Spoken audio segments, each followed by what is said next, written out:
Stop acting like the gardening season ends when the thermometer hits its peak. If you look around your garden in July and think you are done for the year, you're essentially walking away from the most productive months you have left. The heat we are feeling right now is not a signal to quit, it is a signal to act, because the work you do this week is the direct foundation for an explosion of food that will carry you right through the autumn. Most people get this wrong because they wait for the cooling weather to arrive before they start, which means their plants are just babies when the first frost hits and they lose the entire window. If you want to pull a massive harvest, you need to be strategic right now, treating July as your primary month for fall garden prep. It's about setting yourself up for success before the soil temperature drops and the days become significantly shorter. Before we get into the specifics, let me ask you, are you tired of gardening tips that just make everything sound like a full-time job? I'm here to keep this simple. If you want to build a thriving backyard ecosystem that works with you rather than against you, hit that subscribe button. Doing so means you won't miss the next deep dive I have planned on soil health, which is going to be a total game changer for your yield next year. Let's get into the crops that turn your beds into a productive powerhouse. Vegetable number 1, lettuce. Lettuce is the undisputed king of a massive fall harvest because of its sheer speed and volume. When you get these seeds in the ground now in July, you are tapping into a crop that can go from seed to salad in less than 30 days. Unlike summer crops that take months to mature, lettuce is your high-frequency producer. By sowing succession rows every 10 days starting this week, you ensure a continuous, never-ending supply that provides multiple cuttings. If you focus on loose-leaf varieties, you're not just harvesting a head, you're harvesting individual leaves. This means the plant continues to grow and push out new foliage from the center, effectively giving you 3 or 4 times the yield compared to a head lettuce variety.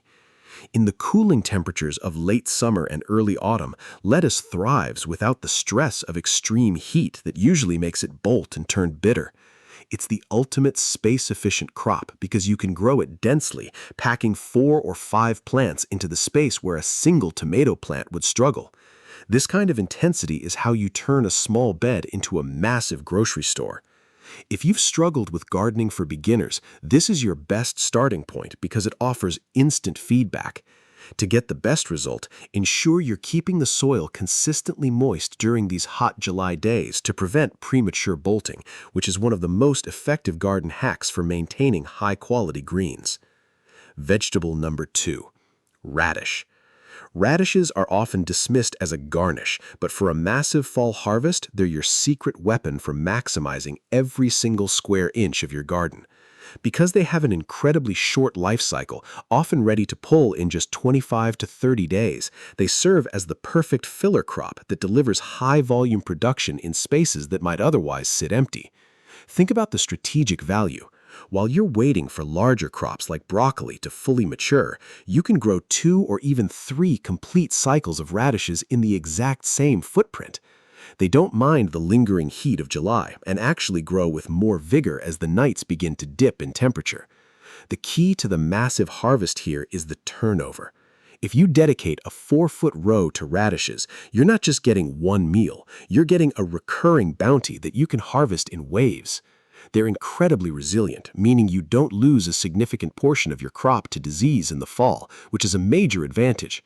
For someone looking to prove that a massive harvest is possible even in a limited space, radishes provide the kind of quick, recurring success that keeps your garden feeling alive and productive throughout the entire autumn season. Use these garden hacks to space them thinly, and you'll get a perfect yield. If you find your radishes are becoming woody or bitter, it's usually because they've been left in the ground too long after reaching maturity, so ensure you're harvesting them as soon as they reach their ideal size. Vegetable number 3, spinach. Spinach is a powerhouse for the fall harvest because it is uniquely adapted to thrive during the specific transition we are seeing right now. When you plant spinach in July, you are giving it the chance to develop a strong, deep root system while the soil is still warm, which then powers a massive flush of foliage as the autumn days begin to cool down. It is one of the most cold-hardy vegetables in your entire arsenal, meaning it will remain productive long after other crops have succumbed to the first frost. This longevity is where the massive part of your harvest truly comes into play. While other plants stop growing entirely, spinach will continue to slowly push out new leaves, effectively extending your harvest window deep into the winter. It has a high density of nutrition per leaf, and unlike summer greens that can get tough or woody, fall-grown spinach is incredibly tender, sweet, and crisp. By sowing it now, you are building a storage of energy in the roots that pays off with continuous production that simply does not quit.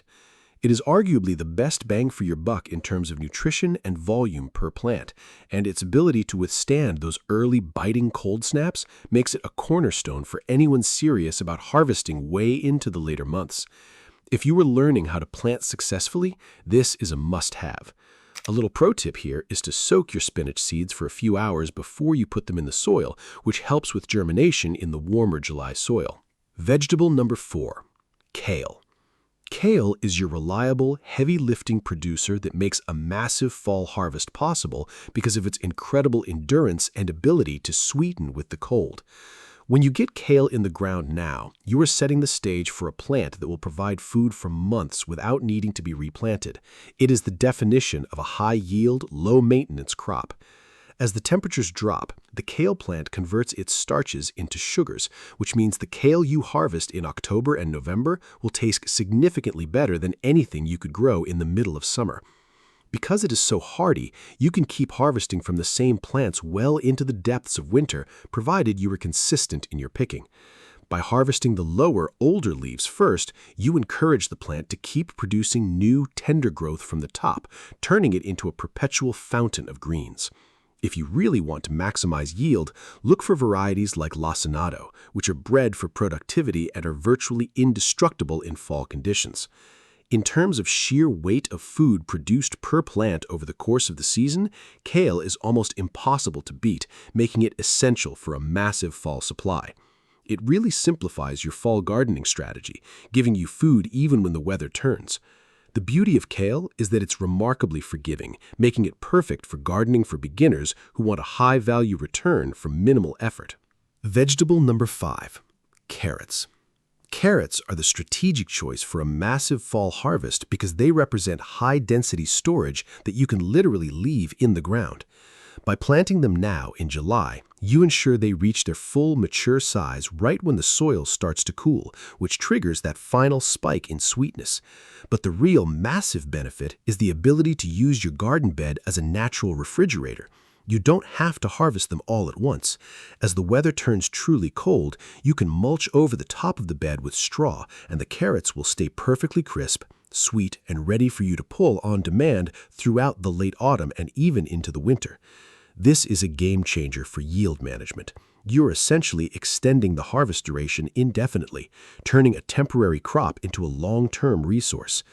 Unlike many other vegetables that start to degrade the moment they're harvested, carrots kept in the ground actually maintain their quality and flavor, providing you with a high-value, nutrient-dense harvest that's there whenever you need it.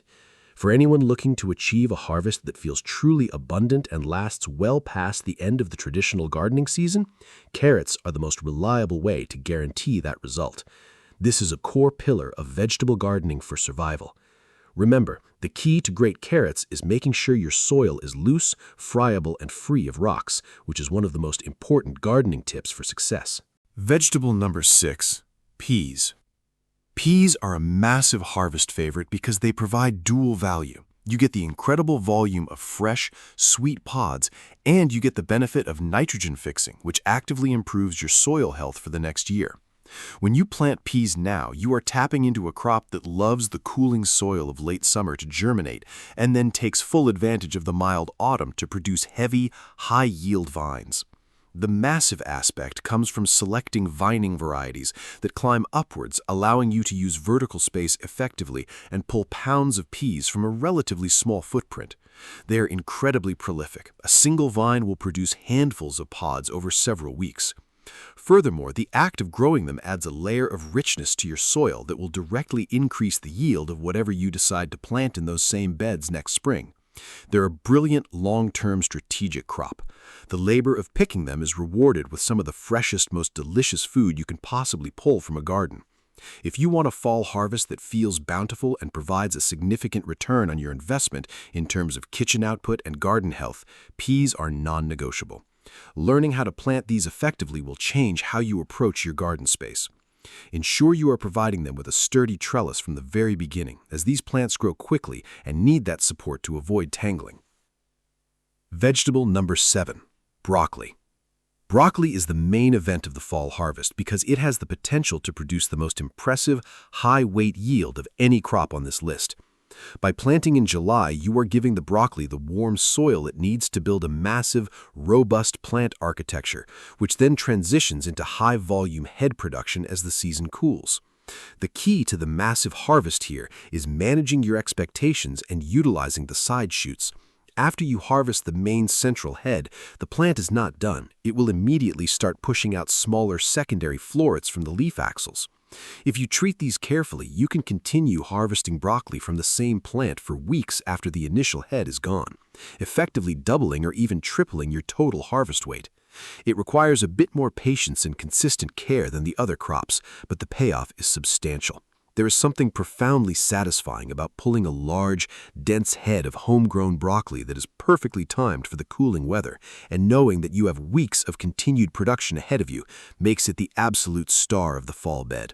For anyone dedicated to vegetable gardening, this is where the effort translates into real, measurable abundance.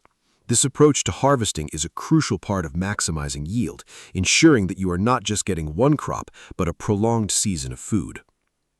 There you have it. You now have the blueprint for a productive, stress-free season that extends far beyond the typical summer window. Take a deep breath and recognize that you are not just planting seeds, you are actively building a healthier, more resilient lifestyle for yourself and your home. The feeling of pulling your own food from the earth is something that never truly gets old, and it's a reminder that you are fully capable of creating abundance in your own space, no matter where you're starting from.